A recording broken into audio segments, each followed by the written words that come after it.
I'm following my soul, my spirit is inside of me, and I am connected to spirit no matter what, everywhere, every breath I take. I am sharing it with everything else in the universe. And if you start thinking like that, I realized we're so small, and yet we're huge. We Mm. are co creating with spirit. We are so big. Welcome to the Spiritual Artist Podcast. This is Chris Miller. I invite you to join me as I interview artists from a variety of disciplines. We'll share powerful stories and lessons learned while making their art.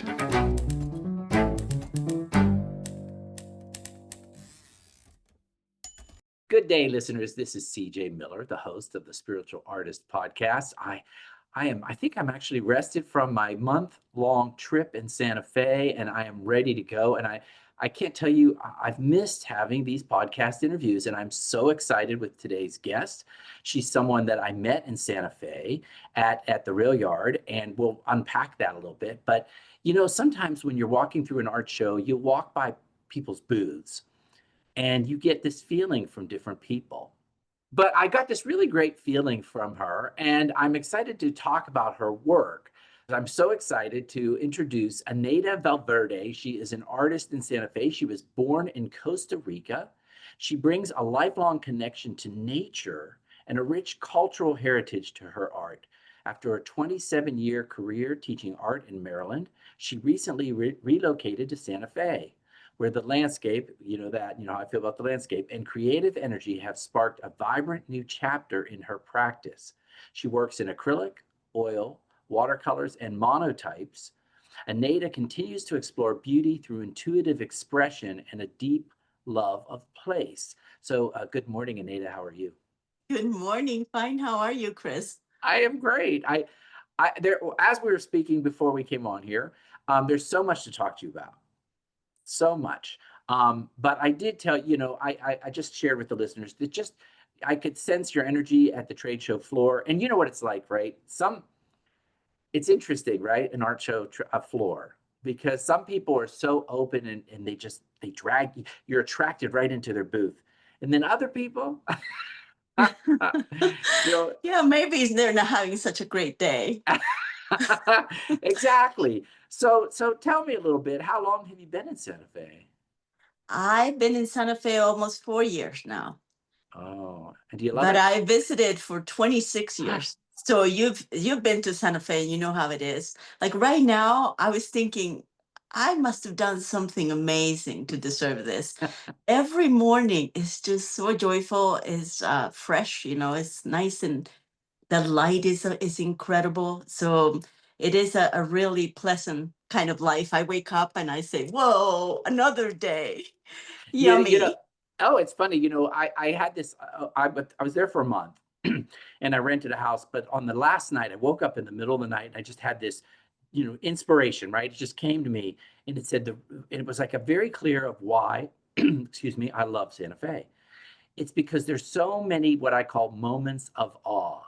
Mhm. I mean, every day you drive down the street and there's a group of sunflowers blooming on the side of the road. Yeah. And then you look up and there's a mountain range with mist hanging over it and a rainstorm coming in.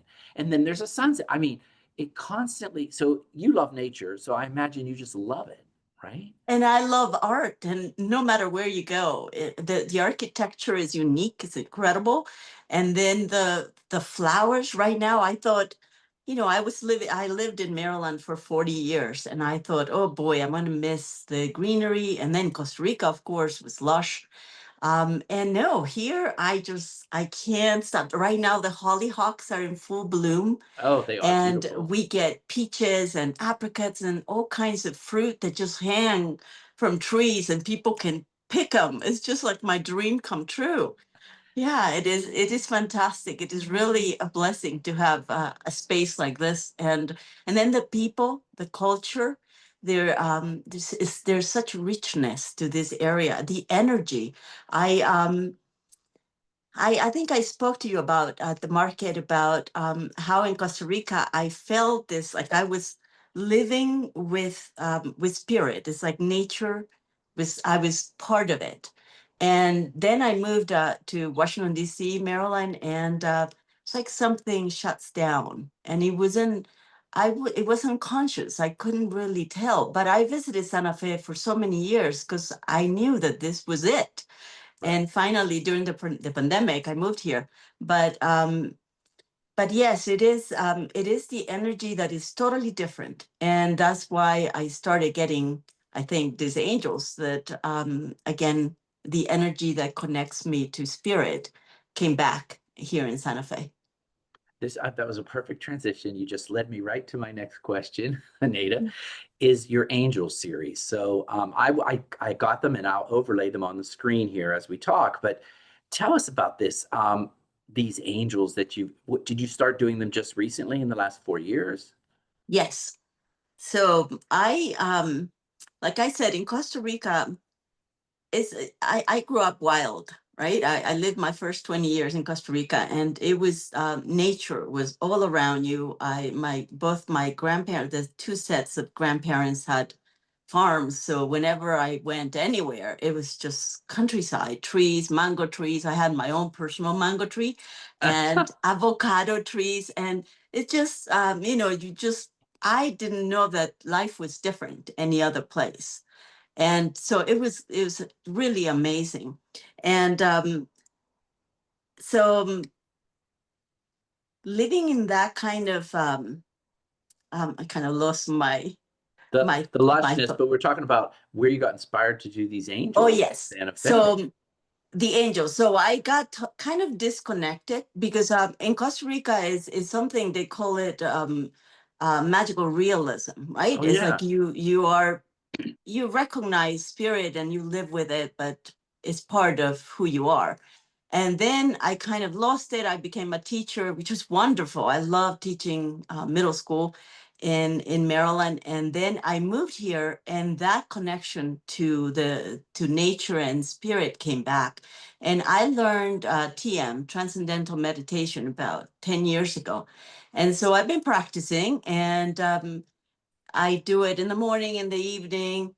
But when I got here, I started meditating, and then I got this urge to write. So I started writing in my journals, and it was kind of a stream of, free flow, kind of consciousness, and then doodling, Mm. which was different. And then I started seeing things in the doodles, and realizing afterwards that I would read what I wrote and say, "Wow, that is pretty awesome that what I wrote." But then I realized that it wasn't really me. And that's what I'm trying to place. What is it that is? At first, I was a little bit afraid. I thought, "Ooh, what am I writing?" It's mostly in Spanish. Sometimes it's Spanglish, and sometimes it's just words, but when it starts flowing, it's really beautiful.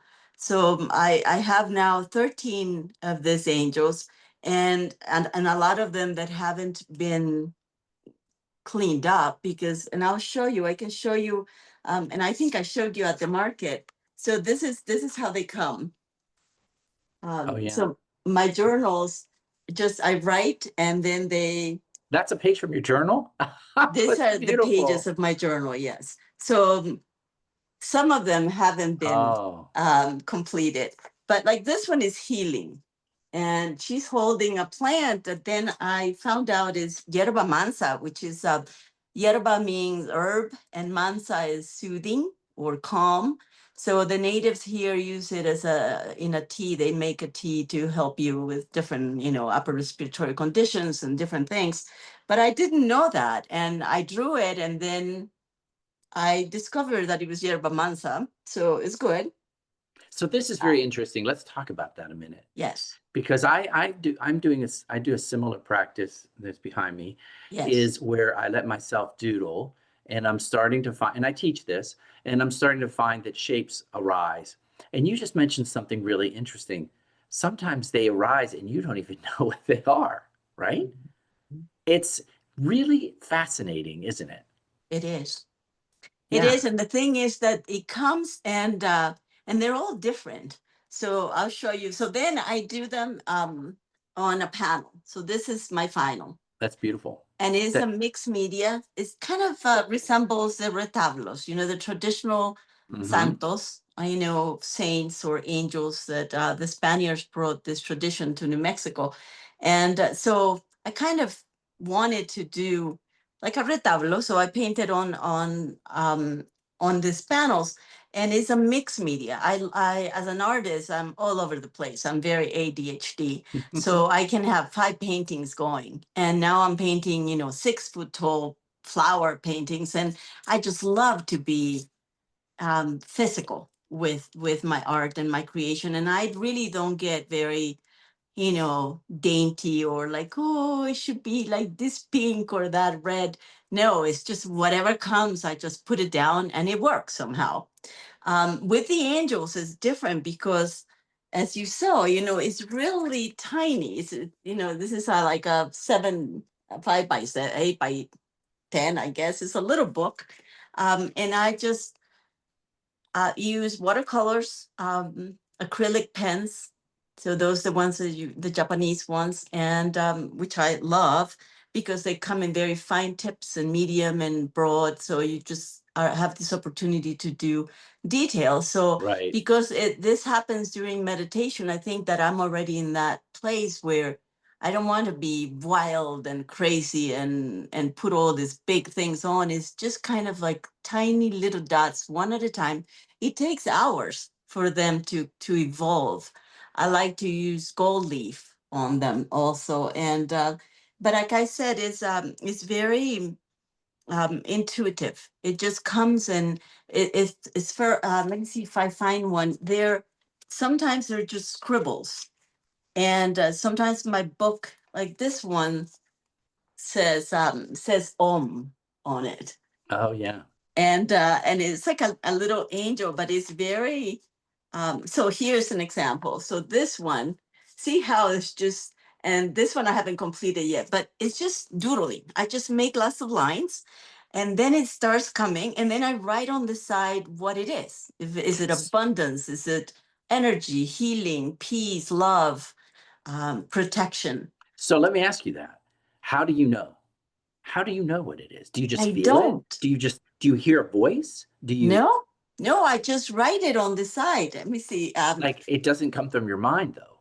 It sounds like it comes from your subconscious or your Yes, yes, all of it. Because when I read it, like I said, when I read back at what I wrote, even, was very interesting. The words, because English, in case you didn't realize it, is not my native language. So sometimes I find words that I say, ooh, what does that mean? So I have to go and find it. And it fits if I'm writing in English or, I write the word and then it matches. So it's really interesting how it happens. So here is this one, for example. This one is alignment, and so this pattern inside It's beautiful. I had several patterns to choose from. So it wasn't that I had them; they just came, So and those the you actually colors. sketched out those patterns So kind of right, I had different patterns and the combination of colors. And then this is the final, which I don't know how I chose it, but on the side it says, and that happens sometimes. I write 2, 3 words. So this one says sanctuary, attunement, and alignment. So I chose alignment, and it turns out that then it had a bigger meaning. Is alignment is a hug from the universe to your inner child. So that's who alignment is. And yeah, they're just different. This one, I'll show you protection. This one is very popular at the market. And it's very interesting because some of them do have the qualities of angels or archangels, the Christian tradition. I grew up Catholic. I was going to And say, were you Catholic? I just knew it. well, 99% of the Costa Rican population was, Is right, Catholic. when I was Yeah. growing up. And I again also didn't know there were other religions. I grew up pretty much sheltered from the world. Costa Rica doesn't have an army, so I didn't even realize that there were weapons, you know. So, and I grew up at a time when there were not many televisions or cell phones or any of that. So you didn't get all this information about things that were going on all over the world. So I was very naive and very protected. My family just kept me, I think. I was the last of six as a very sheltered child. And so, yeah, I grew up going to church, appreciating, not understanding much about religion, but appreciating, I wanted actually to be an altar boy. That was my dream. Those little dresses. And They're not fun. no, I know. Let's Well, not you go know, there. But some yes, for me, that was like, oh, how lucky the boys are to be up there with that little frilly dress and and the everything. incense and the And yes, it's the very incense, it smells so good. Anyway, yeah, so this entities, these spirits, these angels are, they have qualities of the angels or archangels, but at the same time, I believe they're not religious, they're spiritual. So even though they have wings, that I guess comes from, you know, all of us think that cherubs and angels have wings, but like healing, um, she looks like a strawberry to me. yeah, it does look like strawberry, but So these are wings, and then my daughter said, "Mom, that is truly that should be fertility." ah, So maybe it is. There's a lot. I love the patterns of the bee pattern, the beehive pattern. oh yeah. So I incorporate that a lot into my paintings and drawings. It just, you know, repeats itself, So the Anita, pattern. someone's listening to this and they're going, and they're sitting there going, "What is she talking about? How does she just? What is she? What is?" So let's unpack this a little. What is transcendental meditation in as simple as you can explain it? So how do you do that? Well, basically, you're taught to do it. You're given a mantra, Hmm. and then you just sit and in meditation and let the thoughts come. It's not like stop thinking. We can't really stop Right. thinking. So you just let it go by. You don't really focus on your mantra, but you kind of have it floating in there. And I practice other kinds of meditations, and I think it's very important because, as you know, we as humans don't really know all the thoughts that we are thinking of. We'd go crazy if we knew. There are millions of them, and we only catch a glimpse of, you know, a few every once in a while. And then, unfortunately, we cling to some of those thoughts. And that's why we're so miserable many times, because we Right. either focus on the things that happened to us, what someone said to us 20 years ago. You know, we still have it hanging there, or we start thinking about that thought about 20 years from now. And the reality is that the only thing that matters is this moment. I'm here with Chris and his audience. I'm here, and this is the only thing we have, really. We don't know what's coming in an hour, in a minute, in a year. So this is where what's important.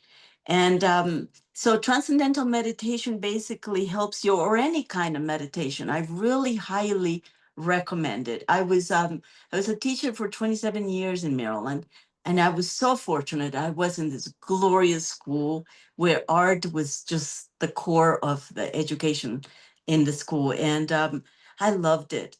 And but it was still stressful. Like all our lives are stressful. We all have, you know, issues going on. And when I started meditation, I remember how I just felt calm. And it was just 10, 20 minutes in the morning, 10, 20 minutes in the evening. And most of us say, oh my gosh, I don't have 10, 20 minutes. But we sit and watch Netflix for three Yeah. Oh, hours, sure. right? All the time. Right. And nobody complains about that. It's Or easy. scrolling, doom scrolling. Scroll, Yes. yeah.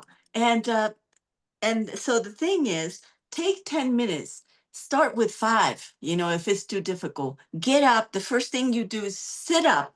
And I even do it laying down. It doesn't matter anymore. As long as you just sit quietly and stop fixating on your thoughts. Let them just be. And if something comes and you start just going, knowing it and saying, oh gosh, yes, I have a meeting with Chris at 10. Yeah. Just say, okay, just look at it like if it came into the room and you see it just dancing around, just let it go. Yeah, And just to hold it. if you focus a little bit on it, it disappears. It has no life anymore. So, I took I took a yin yoga class last night, Mhm. and she walks us through a sort of meditation. And she was describing this, so I want to share it with you. So what I think is it's getting out of your mind and getting into your heart space. And so she was describing the heart space. And for me, it's a space of love. So when my mind starts whirling into, oh my God, what's going to happen with the planet? I'm worried about this, or all the stuff, all the doom stuff. I just start thinking, and I get back into like feeling love. Just the feeling of love. And even if it's just, I love the wind, with your eye, I love the breeze blowing on my face. I love where I'm sitting. I love this calm moment. And every time my mind goes back to, but what about the planet? Right, you just kind right. of thinking, you're thinking, and you just push it away, right?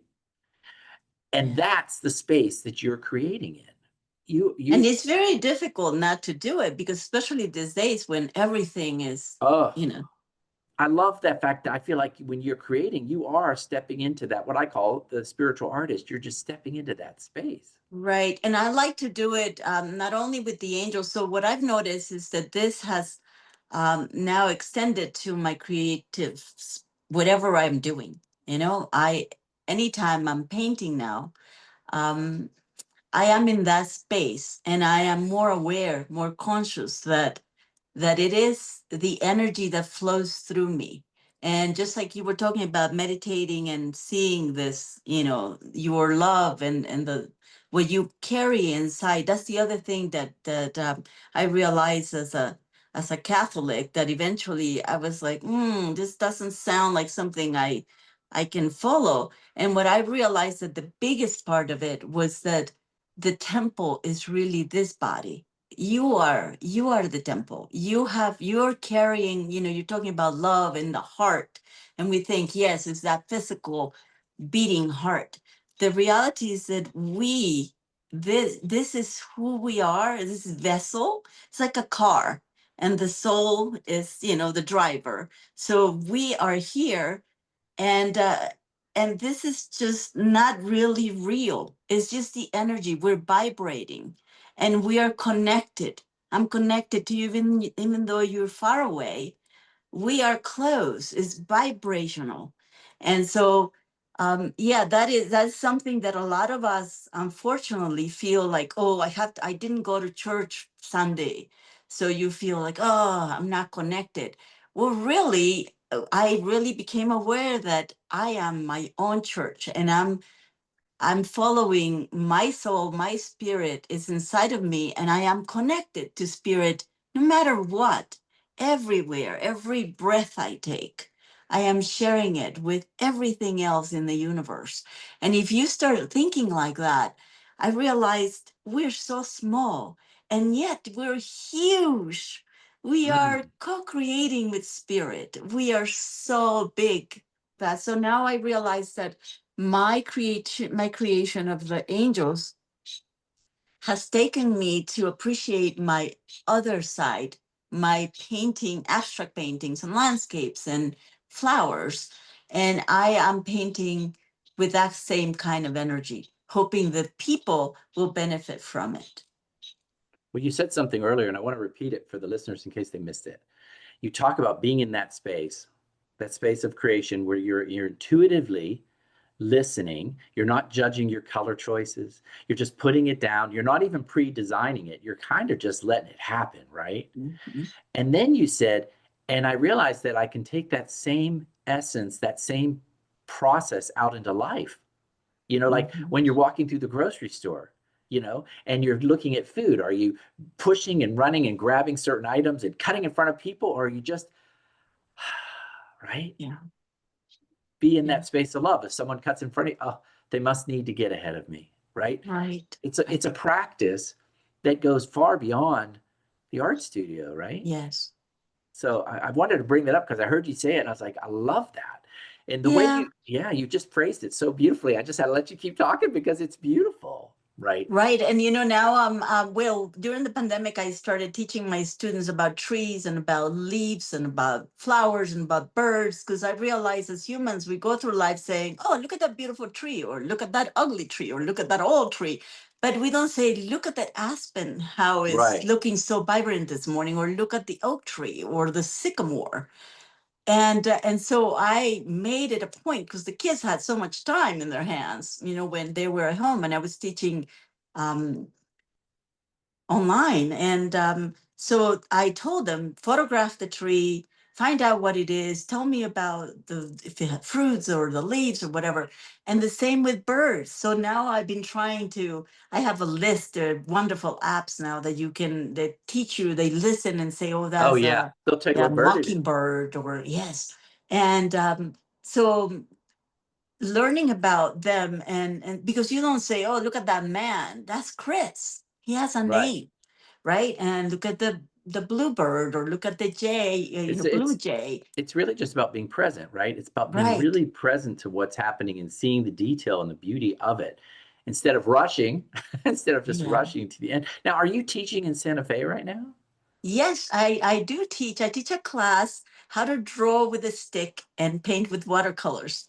So I teach it. There's a gallery, the School of Fine Arts on Canyon Road. It's a small Uh-huh. gallery owned by a beautiful human being, and she invited me to teach there. So I offer classes maybe once a month, and it's a very cozy little space, only 6 people. I take only six, 'cause I like to work on easels. And so upright, so you get a big piece of watercolor paper, a stick that is about 2 or 3 feet long from the yard. I have a wonderful um, a willow in front of my house, and he drops the perfect sticks. So I take the sticks, and you can find any stick in the garden, and dip it in fine permanent ink, and draw, and we do flowers. So you're drawing the flowers, and you're drawing a petal, and this is long stick that shakes, so you have no control over the thing. And it's also vertical, so you drip ink. It's like life, you make mistakes. What do? You don't sit there crying, you just Work move with it. Work with forward it. with it. and Yes. and so you drip it, and sometimes the drips look glorious in your final painting. And the other thing is the stick trails, the line when you put it down is thick. And then as you trail the little stick, it becomes thin. So you get this wonderful organic quality to the line that you couldn't do with a pencil or a brush. And sometimes I find my students, and all of my students are usually, past 50. So most of us are pretty tense and stiff. So they start taking the stick by the point and drawing Oh like yeah. this. Yeah. And so they had to go back to holding the stick. And so that's a class that I love to teach, because, first of all, most people that come in saying, I'm not at all, I cannot draw a straight line. And I say, perfect. Yeah, because Because straight lines are boring, right? you don't have to. I love And that so line. they say, Perfection is boring. Yes. yeah. And they Yeah. say, my mother can paint, my sister, my brother, my cousin, everybody else can do it. And we have this thing where we beat up our inner child so much, and we tell ourselves, nah, you're no good.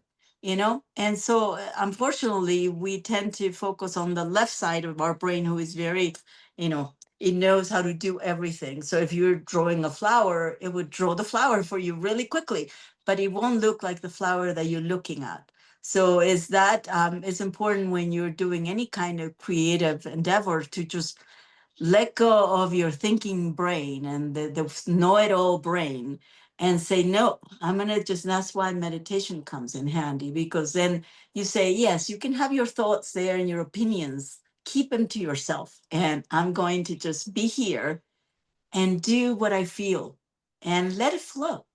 And then, whatever happens, happens. And if the painting doesn't look good, it's okay. It's just like, learning to ride your bike. You fall, you get up, you do it again. And Right. it's, There's no loss. no. So let me ask you a couple questions about this process so people understand it. And I've already will have some images about they're beautiful. Your floral arrangements are beautiful because they're not perfect, because they're Not errant, perfect. because there's weird shapes in them. That's Mhm, nature. Nature is mhm. not a straight line. Right. I don't know if there's very much in nature that's a perfect straight line. So first, the gallery that you're talking about, I feel like I might have met her when I was there. Um, Sarah, hmm, is it they down? actually grind their own pigments. So they Oh my bring the gosh. they bring the pigments from Morocco, Italy, France, and then they bind them with bees with oil, honey and glycerine, and you can Is she at watch the them bottom of the hill or is she sort of at the up top, at the top? right before you get to the tea house Is on the she left side. It's in a little alley. is her husband the one that runs the tea house? No, I Oh, don't think okay. so. Okay. So yeah, okay. So I don't know if I did go in there. So they have a little place and you've been teaching there. Yes, and there are other teachers. They have lots of classes, but you can also purchase the watercolor from them. And that's the watercolor. The watercolor there is Beautiful. just gorgeous. You want to eat it, it's, and no matter what you do. And that's the other thing that I teach. I took a couple of watercolor classes in Maryland, and I always was so, and that's when I was so afraid of color. And I had to have a palette that the yellow was here, the green was there, the blue was there, everything is Yeah. organized in a certain way. And I would start and feel really proud of myself. 15 minutes later, the whole thing will be mixed. And I will be like, oh no, what a failure I am. I can't do this. And then the other thing was masking and putting the color just right. And so the way I teach watercolors is very different, very unconventional. Basically, I put wet the paper and then put the colors and let it do their thing, or Mm. you use the color on the dry paper and mix the colors, but don't mix it to death. Just, if you're making green, put blue and yellow, those two primaries, make the secondary, which is green. Put them down and let them be. Let them show their own true color. So if you're seeing these leaves, you'll see blue, you see yellow, and you see green. Because Mm. in nature, you don't see a pure green. It has hints of yellow and it has hints of blue. Same with, your orange. You see the red and you see the yellow. So put it down, let it be, let it dry, come back and say, ooh, it probably can be a little darker or can have an accent here. But don't keep mixing and blending until the color becomes another thing. And then you took away, it's like you're taking the personality of that color and erasing it. Let it Well, shine. I have a question. Yeah, So what I understand is, and so I want to see if this is what you do. You take a stick and do you do just the line work? Do you just do the stems and the line work first, then let that ink dry, and correct. then come back with the watercolors on top? Is that how you do it? Correct. And I tried India ink and I tried Sumi ink, and it was bleeding. Even after 24 hours, you put the watercolor, it still bled. Now you can try different inks and see what works for you. I discovered that the permanent ink, which is basically acrylic, dries pretty fast, 10 minutes, 20 minutes. So what I do with my students is I have two sides of the board, and we tape the paper, and I use hot press and cold press. And so you just draw on one side, flip it, draw another one on the other side, flip it again and start coloring and Oh, flip it that's again. smart. So you Yeah. end up with two paintings at the end of it, and sometimes more. And this is the beauty. One of my students in the last class decided that she wanted to paint with a stick. And so she kept painting with the stick, and it was gorgeous. She was just mix a little bit of the color, take it on the stick. And the fun part with the stick is that you can break the tip. and create a different, is it sharper? Does it have kind of bristles in it? Does it become thicker, the line? And so you can keep, don't cut too much, because then you start with a pencil, you're going to end up with a pencil. But you can clip a little bit or have different sticks, some narrow, some thick, and dip it in there. So anyway, after it dries, you watercolor, and you can come back with a little more line afterwards. Because sometimes you cover the lines, and that's another thing. I don't stay in the lines. No. It's not Because it's coloring more, in the once again, shapes. it's more interesting. Yeah. And then do you use the micro pens to clean up and to strengthen the line work, or no? No. No, you can. Ah. I do use pastels sometimes. I can mix either powder, the pastel pans, or you can use the crepa, the caran d'Ache. Oh Yeah, yeah, I and love those. Yeah. Yeah. yes, So I'm actually teaching at the community college. I have a class this fall, October. It's a 3-day class. So if you're in, nice. yeah, I wish I could take it. yeah, it's going to be with more body movement and semic drawing. I use a scribbling way to start the doodling. It's the same theory though that you're Right, using with your angels, where we right. do mark making, and then you find shapes in it, and you go out from there. You can Yes, explore, and I call it an adding and subtracting, and nice. so yeah, it's at the community college. It's just 3 days in a row in October. So if you're listening and you're in Santa Fe, I need 7 students for it to make. And I have So, 3. you're coming to Santa Fe. Yes, at the Santa Fe Community College. Yes. I'm teaching in October for 3 days. Yeah. So, yeah. Perfect. Oh, I'll probably take it. I can. Yeah, and you Yeah. come take my class. Well, actually, mine is the end of last Saturday of August. Oh, it So you're sounds. not until I October. love your process though, and I love what you're doing with the angels and with these floral arrangements, and most importantly, the aspect of getting in alignment. Um, I'm interested though. When you paint, are you totally out of your head? Are you just feeling it? Just feeling it? Totally out of my head. Yes. No, it's just feeling, and it's just letting you reach for the color intuitively. You know. And also watercolors dry lighter than you think. So sometimes we paint and then come back when it's dry and say, oh, it needs to be punched, the darks have to get darker, whatever it is. But don't deal too much, don't dwell on it too much. Just do it, enjoy it, keep going. The more you do, how they talk about 10,000 Yeah, hours or yeah, 10,000. Yeah. 10,000 hours, huh? Yeah, so don't. I remember when I used to teach in middle school, and the children would say, "Oh, I'm really not good at portraits," and I would say, "Well, how many have you done?" And they would say, like, 3. It's like, yeah, if you only do 3 of something, you cannot possibly be that good. You keep at it. And besides, what is good is so subjective. Sometimes you do something and it's just glorious and it's very fast, and you do it and you think, oh my gosh, that's probably not good. And it is sometimes one of the best pieces that you do. And you just have to get out of the way, do it, enjoy what you're doing, don't be so judgmental. And the other thing is, I remember I took a class at the community college here in Santa Fe, which is a secret that is amazing for us older people. Is incredible because the whole art department is top of the line. They have incredible printmaking and painting. So I was taking a class, and the professor told me at the end of when he was critiquing my work, he said, "Neida, you have no style." And I felt really wounded. I was like, ooh, I have no style. And I think what he meant, because I had like 20 pieces that I put up for the last, it was the end of the semester, and it was the second half of the semester.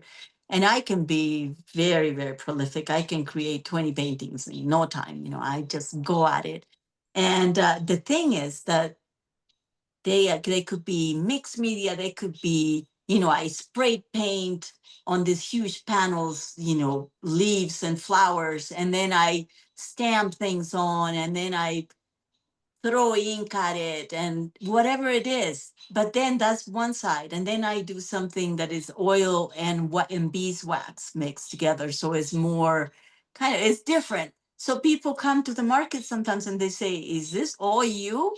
Because yeah, you see the angels and then you see the flowers and then you see, I do silk screen, I do mixed media, I do printmaking, monotypes, which are very, I use the jelly plates. They're very, you know, they're fast and amazing. You can create a lot of layers.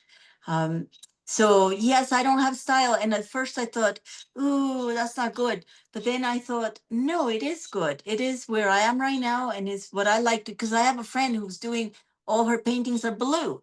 And she says, because the galleries want you to have a style, or have a cohesive work of art. And I say, yeah, maybe that's good for some people. I would just feel too stagnant, too, limited by it. I am so with you.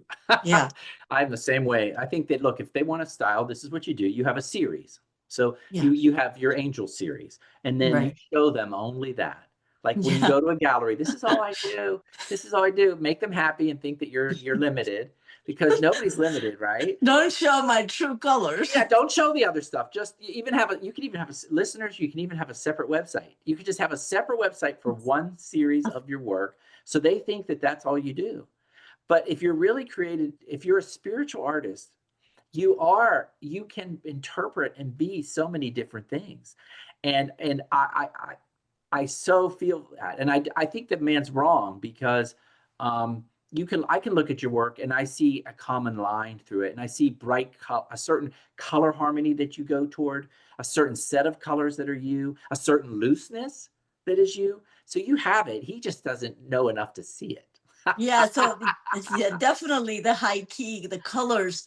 I've Yeah. Oh, tried to tame them, but when people purchase one of my pieces and they just rejoice, I can see them light up. And I just went to deliver a piece at a house. It's a 6 foot by 5 foot, and it looks so glorious in their space. They have this huge, perfect wall for it, your and paintings are very, you know what, your style is very, look at me, and yes. it can hold a wall, and that's wonderful. That's Yeah, and powerful. I think that it helps people, especially these days. We all need a lift me up, something. Some people like caffeine or other things. For me, and that's one of the things that sometimes I used to think, gosh, I need to do something because I don't do anything to alter my mind or my senses, and I Yeah, you realized don't that need. art is my thing.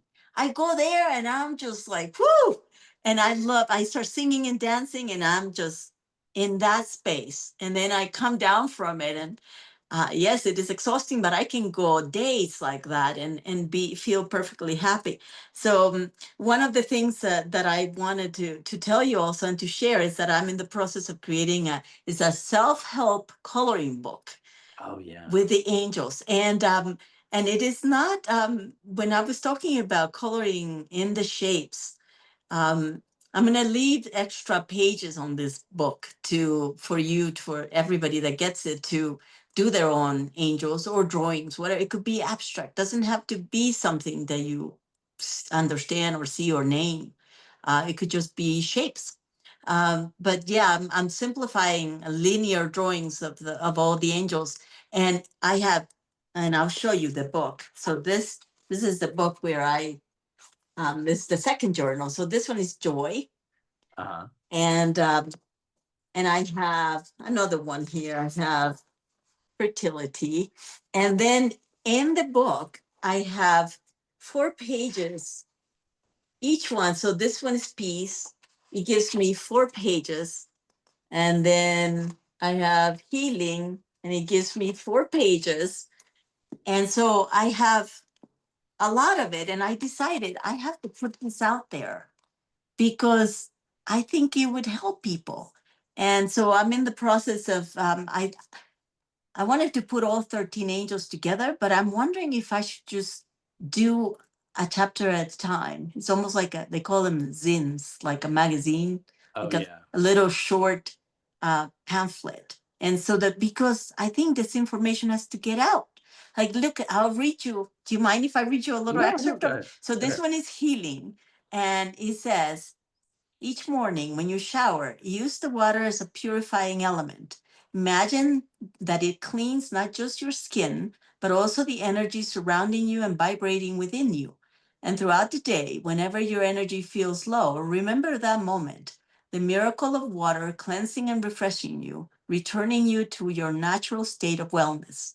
So basically, each one of the angels has given me a chapter of things that when I go back and read it, I say, that's clever. You know, like if you see the color yellow, every time you see yellow, it, you know, it brings a certain, it gives you hints of what you've connected with. So, two things, and then we have to wind it up. But first, just write down the question. Just write down your intent and say, should I publish this at one at a time or as a group? Then go into the art studio and start painting. And I believe that you'll hear it. You'll hear a voice saying, you'll get an answer to that question. Right, When you're in the place of a right, spiritual artist, when you're in that loving space, you'll hear the answer. You know, correct. it'll just Smart. pop in there. Second, I just want to go back to something you said earlier, and for the listeners, do you know, this is a question of what you're working on. Do you prefer the hot press or the cold press? Because you said you use both. I do, and it is very subjective. It really depends on you. But what I do in my workshops, I have students use both, and this is the way I teach it also, because it can be like, oh, which one is the hot press? Which one is the cold press? Right, So this is how you remember it forever. So think of an iron. You know, you're ironing your shirt, right. and your iron is hot. So when you take your shirt and you iron, it's going to take away the wrinkles. That's your hot press paper. If your iron is cold and you take your shirt and you iron and iron and iron and your shirt is still wrinkled, so if it's flat, it was hot press. If it is wrinkled, it's cold press. And so I find that the cold press has those little bumps where the watercolor goes in. So when it dries, you have different layers and the opacity of the color is different, and it dries at different stages and at different um, values. So, and also the stick jumps around more in Oh, the really? bumps, right? Oh, how Because you know interesting. you just have even less control. So I like the cold press. The hot press, on the other hand, is very smooth, and you put the watercolor and it just goes. You know, it feels different. But try both and see. I just use whatever. I don't mind. I just it doesn't matter to me, but some people prefer one over the other. Um, yeah, and we are so fortunate that we find these amazing quality materials. But the reality is that do it. Don't think I have to find the most expensive watercolors and the most expensive paper. No, just doodle, even if it's your printing paper, you know, for the your machine, you go to Xerox copy and get one and start coloring. Even sometimes the paper towel, when you're coloring watercoloring, the paper towel is more beautiful than the painting Oh, because and it just often, yes. right mixes color. Yeah. Very much. So is there anything else you want to share with the listeners? This has been a great conversation. I love everything you're doing, and I totally resonate with it. And so is there anything else you want to share with the listeners? Well, most of all, I think it took me forever to. I look back and I think, oh, I should have done this earlier. To appreciate myself and the artist within and nurture that child and say yes you can. So don't waste your time. Don't keep thinking, oh, I'm not good enough. Whatever it is that you do, it doesn't have to be painting. Whatever it is that you do, just do it joyfully. Do it with intent, with this energy that comes from within. And I actually love something that Rumi said, Oh, the okay. famous poet. He said, I want to sing like birds sing, not worrying about who hears or what they think. So when you're singing, when you're playing your drums, when you're watercoloring, when you're painting, whatever you're doing, don't be thinking I'm doing this for them. Do it for yourself. Eventually, some others might benefit or enjoy or love, but some people may not. Some people say, "Oh, that's awful." That's fine. Not everybody likes broccoli or, so just let them hold their opinion and don't let it get to you. Just that's my advice, and something that I think we should all as humans stop being so hard on ourselves. There's no need. We already have the whole world sometimes going against us. Right. Just move forward, enjoy. Oh, well, that's lovely. Anita, this has been a wonderful call. I knew when I met you that you'd be a great interview, and I'm excited to, yeah, I'm sure you'll be excited to see the final product, because I will include pictures of your work, which is quite beautiful and quite organic and quite in the moment. And so I Thank really you. love it. Thank you. So Thank you. so thanks again for being on the show. Listeners, thanks for following. Listen, I want to get this message out to as many people as possible. So I'm going to ask my listeners, these algorithms on YouTube are tough. So share this with your friends. If you have artists, share this wonderful interview and show them and even try practicing. Try one of these flower arrangements at home. I think Eneida has clearly outlined how to do it. It's not that hard. Just let yourself be free. And as she said, don't judge it. Don't judge it. So follow the Spiritual Artist Podcast. And a reminder that my new book coming out, Spiritual Parable, will be coming out September 8th. You can pre-order it on Barnes and Noble. And it's just about what we were talking about. How do you get into that creative space? And I am fully with Eneida on this. Meditate, read one of my parables, do something. Creativity starts in the consciousness and then goes out into your body, into your feeling space, into your movement. So you have to shift that consciousness sometimes. You align it every minute. Mhm. Right, Anita? We do it every minute of the day. We have to sometimes Yes. push ourselves right back into love. Push yourself Right. back into love. Push yourself into love. So you can order that book, Spiritual Parable, a 40-day practice. So thanks again for listening to the Spiritual Artist Podcast. Follow me here on the YouTube channel, and we will see you next time. Have a great day. Go out there and be a spiritual. Thanks again for listening to the Spiritual Artist Podcast. Whether you're watching this show on Apple Podcasts, Spotify, Google Play, or iHeartRadio, make sure you choose the subscribe button so that you will receive updates when new segments are released. Most importantly, be still, listen, and know that you are a spiritual artist.